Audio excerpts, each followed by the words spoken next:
السلام علیکم اسٹوڈنٹس، میں صبا وسیم ہوں 99 a unique group of institution سے آن لائن کلاسز کے سلسلے میں 9th کلاس کی اردو کی آن لائن کلاسز کے سلسلے میں بیٹا جو ہم نے اپنا سیکنڈ 50% پڑھنا شروع کیا، تو اس سلسلے کا آج آپ کا لیکچر نمبر 47 لیکچر نمبر 47 جو ہے وہ چل رہا ہے۔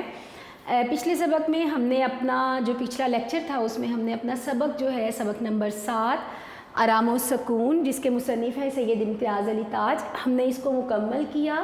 صنفی ادب کے اعتبار سے جو ڈرامہ ہے اور ماخذ ہے اس کا آرام و سکون، تو ہم نے اپنے اس سبق کو مکمل کیا اور ہم اس کی مشق جو ہے وہ کر رہے تھے۔ ابھی مشق ہماری چونکہ ختم نہیں ہوئی تھی تو لیکچر کا وقت ختم ہو گیا تھا، تو اب اگلے لیکچر میں اس لیکچر میں یہ جو ہمارا لیکچر اب ہے ہم اپنے اس کو کمپلیٹ کرتے ہیں اپنی مشق کو۔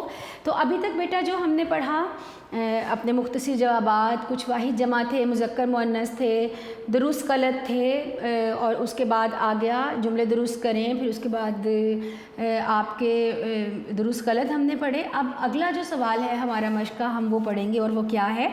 اعراب کی مدد سے تلفظ واضح کریں۔ تلفظ یعنی صحیح ادائیگی جو ہے لفظ کی، اور عموماً جب عربی کے الفاظ بیچ میں کچھ شامل ہوں تو اس میں جب ہم اعراب لگا لیں تو وہ صحیح ادائیگی، درست تلفظ جو ہے اس کا وہ آ جاتا ہے۔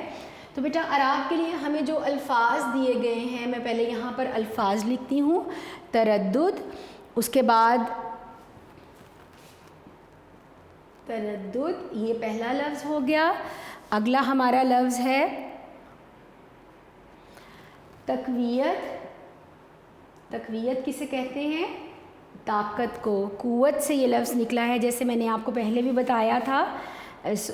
تو تقویت، اس کے بعد اگلا ہمارا جو لفظ ہے وہ کیا ہے؟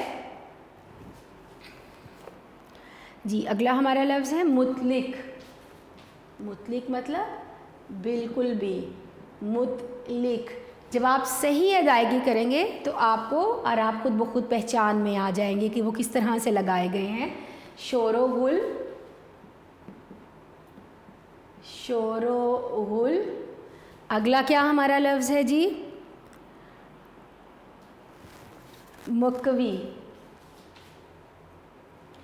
یہ بھی قوت سے ہی نکلا ہے، طاقت سے نکلا ہے۔ مقوی ہمارا اگلا لفظ ہے۔ اس کے بعد ہمارا جی ہمارے یہ الفاظ پورے ہو گئے، تردد، تقویت، مطلق، شور و غل اور مقوی، یہ ہمارے جو الفاظ ہیں یہ پورے ہو گئے۔ اچھا بیٹا آگے اب اگر ہم آتے ہیں اگلے سوال کی طرف، تو یہ آپ کے MCQs ہیں کہ درست جواب کے آگے ٹک کا نشان لگائیں۔ اچھا جی، پہلا آپ کا جو MCQ جس کو ہم کہتے ہیں، پہلا کیا ہے؟ سبق آرام و سکون کے مصنف کون ہے، یعنی کس نے لکھا ہے اور اس کے مصنف کون ہے؟ تو ابھی ہم نے کیا پڑھا؟ ابھی تو یہاں ہمارے پاس لکھا بھی ہوا ہے سید امتیاز علی تاج۔ بیٹا ہر سبق کا جو عنوان ہے اور اس کے جو مصنف کا نام ہے وہ ضرور اچھی طرح سے یاد کیا کیجئے۔ آپ کا یہ جب آپ لکھتے ہیں نثر پارے کی تشریح تو یہی آپ کا حوالہ متن ہے۔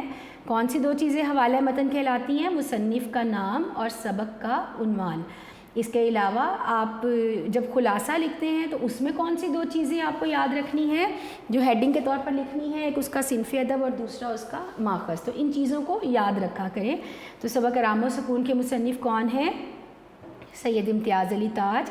ڈاکٹر کے مطابق میاں کو کیا بیماری تھی؟ جیسے ہم نے پڑھا بیماری تو کوئی نہیں تھی، لیکن تکان اور حرارت، اس کی جو آپشن نمبر 3 ہے اس کو آپ ٹک لگائیں گے، یعنی بہت زیادہ تھک جانے کی وجہ سے انہیں بخار محسوس ہو رہا تھا۔ میاں کتنے بجے دفتر جایا کرتے تھے؟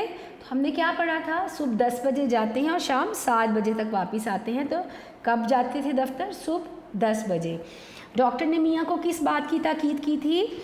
دوا وقت پر کھانے کی، انجیکشن لگانے کی، خاموش لیٹے رہنے کی یا سیر کرنے کی؟ تو ظاہری سی بات ہے خاموش لیٹے رہنے کی، آپ کی آپشن نمبر 3۔